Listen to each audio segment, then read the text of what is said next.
दोस्तों, बिहार के एक बेहद कद्दावर नेता है, नाम है उनका पप्पू यादव।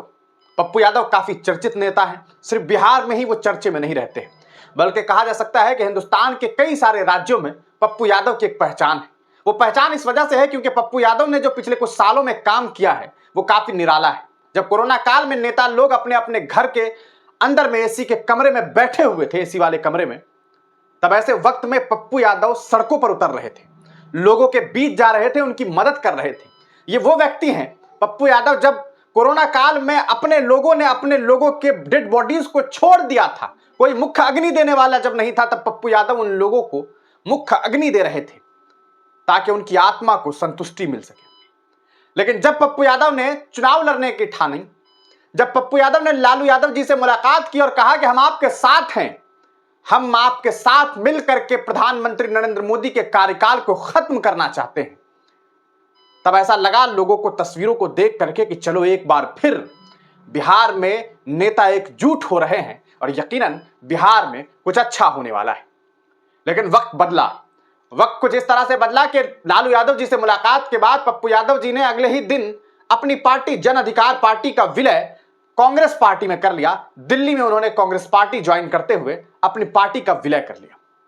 अब लोगों को ऐसा लगा कि चलो कांग्रेस में वो चले गए हैं, कांग्रेस और राजद का गठबंधन है, तो कांग्रेस उन्हें पूर्णिया से सीट देगी और पूर्णिया से वो चुनाव लड़ेंगे। लेकिन जब बात आई सीट देने की तो दोनों ही मुकर गए। अब दोनों ही मुकर गए। इसमें सबसे बड़ा जो मुकरना था वो था लालू परिवार का, क्योंकि लालू परिवार नहीं चाहते थे कि तेजस्वी यादव के साथ साथ कोई एक नेता बिहार में उभर करके और खड़ा हो जाए, जिससे शायद तेजस्वी यादव को आगे आने वाले वक्त में नुकसान हो जाए। ये सिर्फ मैं नहीं कह रहा हूं, बल्कि बिहार के कई सारे लोग कह रहे हैं कि पप्पू यादव को टिकट नहीं देने के पीछे सबसे बड़ी वजह शायद लालू परिवार का यह डर है कि कहीं ऐसा ना हो कि कल को पप्पू यादव एक बड़े नेता के तौर पर उभर जाए और आने वाले वक्त में तेजस्वी यादव का कद पप्पू यादव के सामने काफी नीचे चला जाए।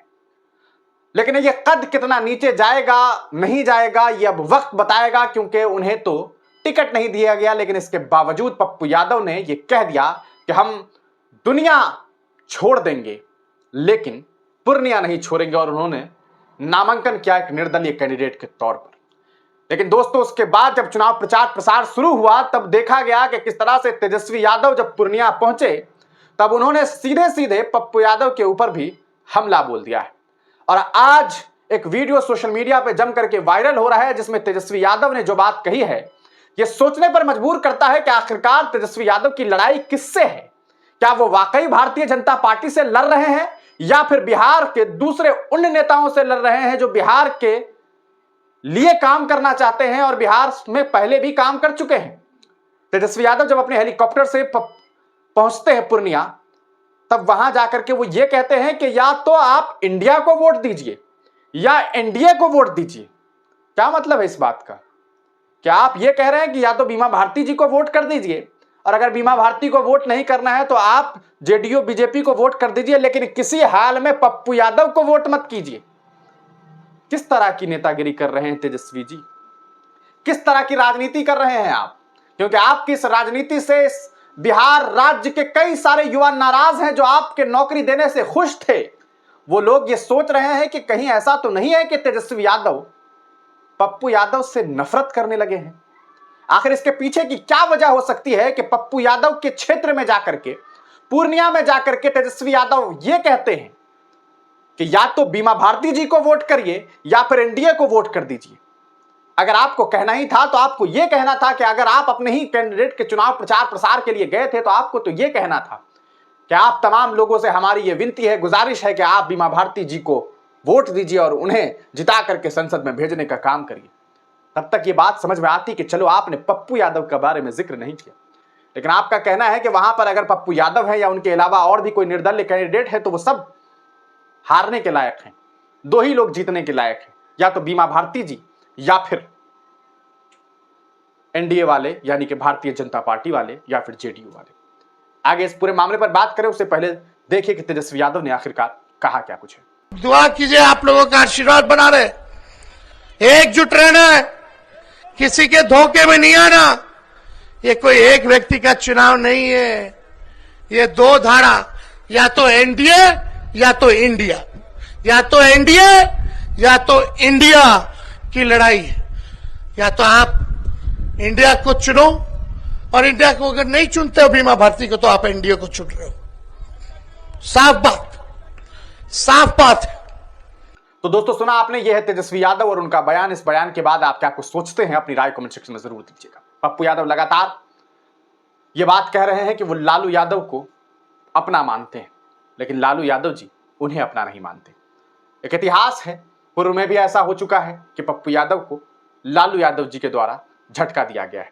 जब एक मत से, सिर्फ एक मत से विपक्ष के नेता बनने से लालू यादव जी जब पीछे हट रहे थे, तब उस वक्त पप्पू यादव ने उनका साथ दिया था। जब सरकार बनाने की बात आई थी तो पप्पू यादव ने अपना पूरा योगदान दिया, लेकिन आज पप्पू यादव अकेले पड़ गए। कह सकते हैं कि कांग्रेस ने भी उनका साथ नहीं दिया। राहुल गांधी भी मजबूरी में आकर के बीमा भारती के लिए प्रचार करने लगे। इस तस्वीर को देखिए आप, ये पप्पू यादव है, और ऐसी हजारों तस्वीरें आपको सोशल मीडिया पे मिल जाएंगी, जिन तस्वीरों को देख करके आपको अंदाजा होगा कि पप्पू यादव का कद क्या है। दर्जनों बीमारी के साथ पप्पू यादव, जी हां, दर्जनों बीमारी के साथ पप्पू यादव ने जिस तरह से बिहार के लोगों के लिए काम किया है, चाहे वो जब पटना में सैलाब आ जाए या पूरा बिहार कोरोना की महामारी से त्रस्त हो जाए, ऐसे वक्त में पप्पू यादव सामने निकल करके जब लोगों के लिए काम करते हैं, तो बिहार के लोगों का यह फर्ज बनता है कि वो पप्पू यादव का चयन करे और उन्हें देश के संसद भवन में भेजे, ताकि वो वहां से बिहार वासियों के लिए काम कर सके। जब पप्पू यादवपुर में सांसद रहे, वैसे पप्पू यादव कभी बाहुबली भी रहा करते थे, उनके बारे में कई सारी बातें हैं, लेकिन पप्पू यादव के बारे में ये भी बातें हैं कि जब वो दिल्ली में रहा करते थे, तब बिहार के किसी भी व्यक्ति को कभी भी किसी भी वक्त अगर जरूरत पड़ती थी, तो दिल्ली देश की राजधानी में एक सांसद था जो हमेशा बिहारियों के लिए खड़ा रहता था, तैयार रहता था उसकी मदद के लिए। वो थे पप्पू यादव। और वही पप्पू यादव आज पूर्णिया से चुनाव लड़ रहे हैं, जिन्हें राजद ने दरकिनार कर दिया है और उनके खिलाफ चुनाव प्रचार किया जा रहा है। तो ये हालात हैं। पप्पू यादव के बारे में बात करें, पप्पू यादव ने पूर्व में एक ट्वीट भी किया था, जिसमें उन्होंने यकीनन तेजस्वी यादव पर हमला किया। कितनी नफरत ईर्ष्या है पूर्णिया से, कितना डर है पूर्णिया के बेटे से। पहले मेरी राजनीतिक हत्या करने की कोशिश की गई, पूर्णिया की जनता ने मुझे बचाया, तो बदहवासी में निजी हमला कर रहे हैं। दावा बीजेपी से लड़ने का करते हैं, लेकिन उसके खिलाफ एक शब्द नहीं बोलते। महोदय, आप क्या राहुल गांधी जी का मदद करेंगे? आप भाजपा से डर रहे हैं, राहुल गांधी जी भाजपा से लड़ रहे हैं। ये ट्वीट पप्पू यादव ने 19 अप्रैल को किया था। आपको बता दें दोस्तों, ये एक वीडियो सोशल मीडिया पे अभी साझा हो रहा है, जिसमें आप देख सकते हैं कि दावा किया जा रहा है कि ये पप्पू यादव के खिलाफ एक तरह से आप समझ सकते हैं कि चुनाव प्रचार करने के लिए जो है तेजस्वी यादव पहुंचे थे पूर्णिया में। हेलीकॉप्टर देखने के लिए भी लोग जो है ज्यादा नहीं उमड़े। भीड़ को अगर देखेंगे तो मुश्किल से 1000 लोग होंगे। ये भीड़ अगर वहीं की है जैसा दावा किया जा रहा है, तो यकीनन ये बता रहा है कि एक बार फिर पूर्णिया से पप्पू यादव सांसद बनते हुए दिखाई देंगे। आप तमाम लोग पप्पू यादव के बारे में क्या कुछ सोचते हैं, अपनी राय कमेंट सेक्शन में जरूर दीजिएगा। तब तक के लिए दीजिए इजाजत, फिर मिलेंगे किसी नई वीडियो के साथ, किसी नई पेशकश के साथ।